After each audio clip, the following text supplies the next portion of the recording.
transition.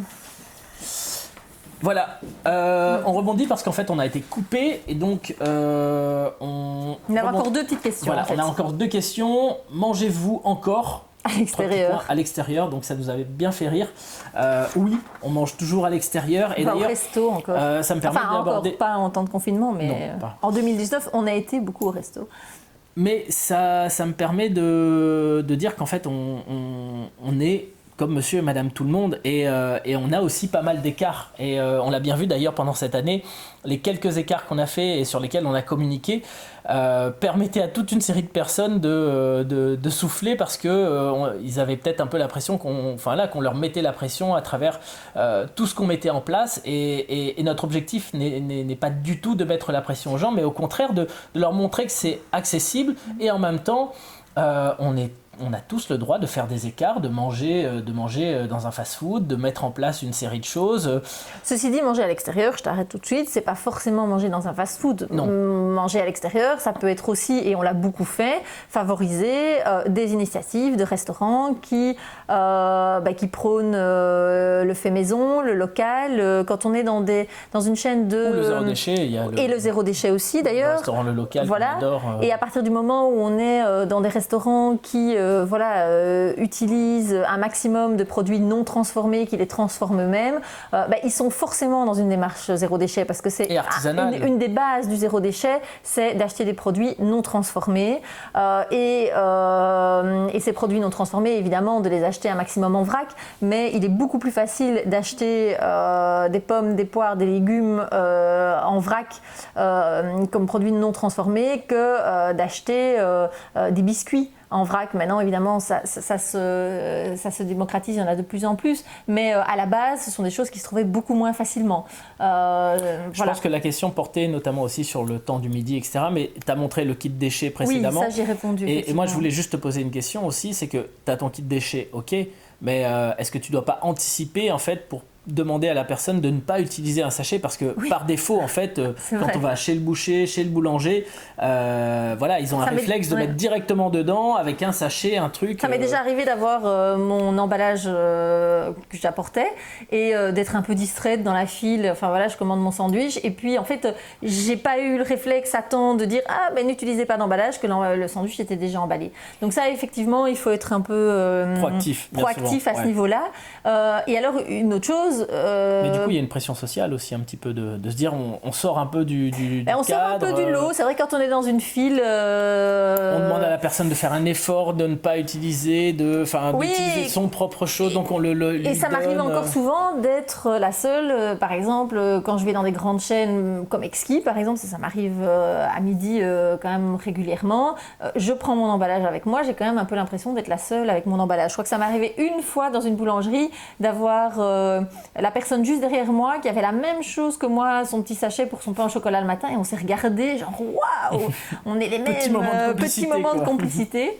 Et donc voilà. Mais effectivement, et alors une autre chose que je voulais rajouter, c'est que pour éviter de faire des déchets à midi, l'idéal évidemment, c'est de pouvoir prendre des restes du repas de la veille, d'emmener son propre repas avec soi. Ça, c'est idéal évidemment. Mais je sais moi-même que c'est pas toujours évident de le faire, que même parfois, ça m'est déjà arrivé de nombreuses fois de préparer mon petit plat dans le frigo et d'oublier de le prendre avec moi le matin et donc d'être coincée avec moi. Voilà. Et donc, au final, à midi, je suis coincée, j'ai rien à manger. Le fait d'avoir avec moi ma tiffine ou mon emballage pour sandwich me permet d'improviser. Voilà. J'ai aussi fait en sorte, par exemple, de laisser un emballage toujours au bureau, dans mon tiroir de bureau. Comme ça, je suis sûre que, quoi qu'il arrive, si j'ai oublié de prendre des choses avec moi, que je n'ai pas eu l'occasion, à midi, j'ai quand même une solution, un plan B. Donc, Encore une fois, c'est une question d'organisation. C'est une question d'organisation et peut-être aussi d'investir un tout petit peu au départ dans du matériel. Voilà, ça c'est vrai. Dernière question. Donc, comment convaincre les autres de passer à la démarche zéro déchet ou seconde main?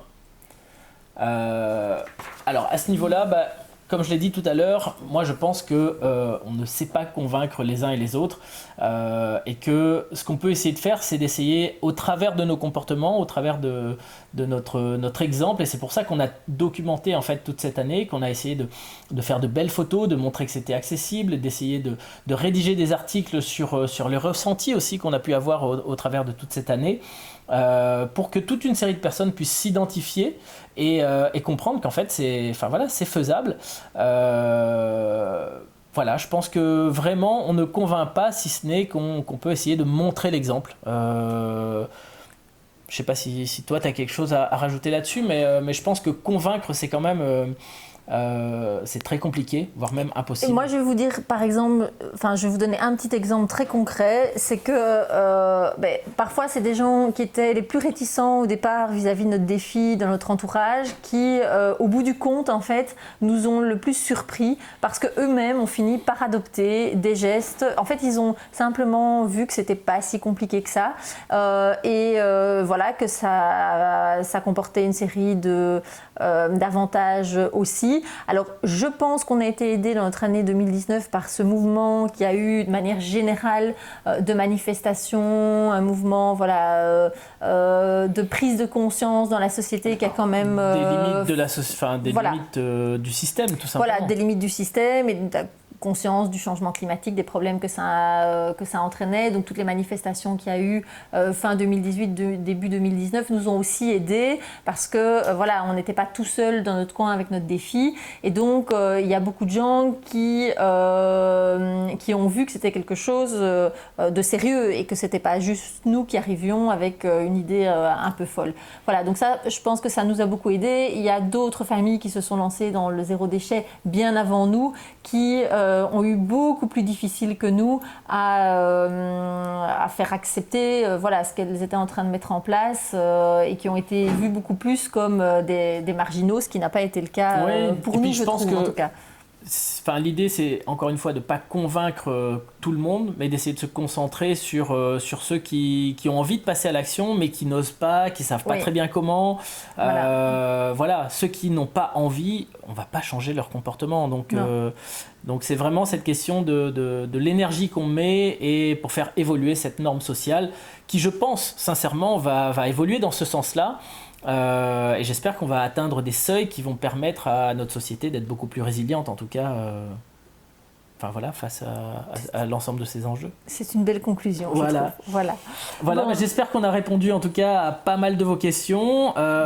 Comme dans le cadre du blog, en fait, tous ces articles ont été aussi des occasions d'échanger pas mal, en fait, avec notamment sur les posts Facebook et autres. Donc n'hésitez pas à renvoyer vos questions, vos remarques, vos réactions. Et s'il y a encore des questions qui arrivent suite à notre intervention, à notre petite vidéo, on y répondra avec plaisir par écrit. Et donc on espère que on vous aura en tout cas montré que c'était possible et que vous aurez pu picorer quelques idées dans ce qu'on vous a partagé ce soir. Voilà, on espère peut-être vous voir après le déconfinement. Peut-être. D'ici là, portez-vous bien et puis prenez soin de vous. Salut.